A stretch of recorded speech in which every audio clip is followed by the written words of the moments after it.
Okay, I'm back. Actually, I'm not sure if this video is going to show up sideways or what, but so before I started, I actually went out and I bought this punch set. It was less than $10, and it's kind of cool. It gives you a heavy-duty flat end punch in different sizes. It actually has. There are 5 in the pack, but I'm only going to use the larger one to drive out the bearing races. To get the seal off, I'm going to use the seal puller tool, and I'm going to show you how to do that, but I need to set up the correct angle for the camera because I don't have a tripod. This is just my phone done. So this is the hub. It's really very small. It's essentially 2 bearings, an inner and an outer bearing. So the wheel stud side is going to be your inner bearing. Your outer bearing. It's going to go in right here. Your inner bearing is going to be in here, and it's going to be inside of this seal, which I'm going to have to remove. As soon as I take off the seal, the inner bearing is going to fall out. And then from this side, I would punch out the inner bearing, and from this side, I would punch out the outer bearing. It's relatively simple. It's just a little tedious. I've been filming YouTube videos and sending them to my dad.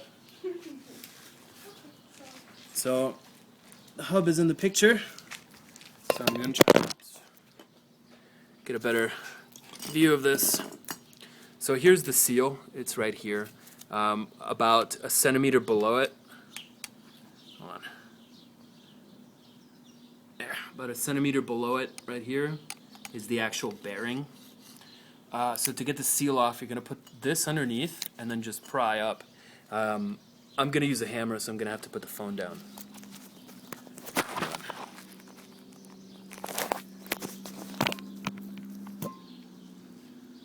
Okay.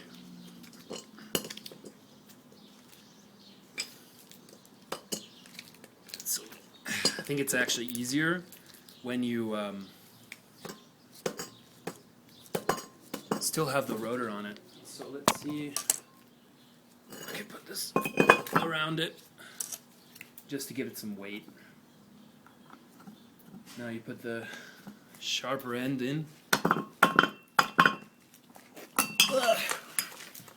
Just gonna try and knock it out.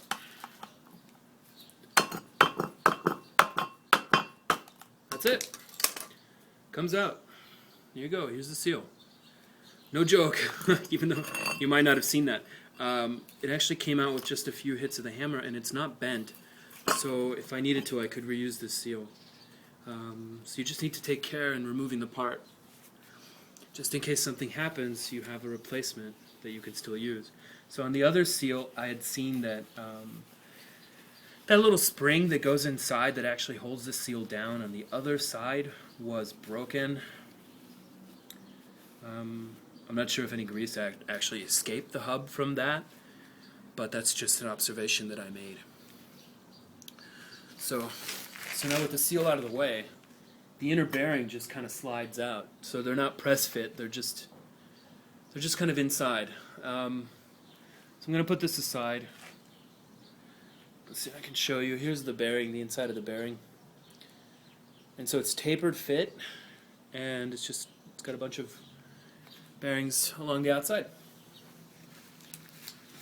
Okay, so now the hub is bearingless. So check it out. So it's got a wall of grease, and actually this side the grease is good. The other side was black. This side it's still beige. So that was good. That means that the seal held up.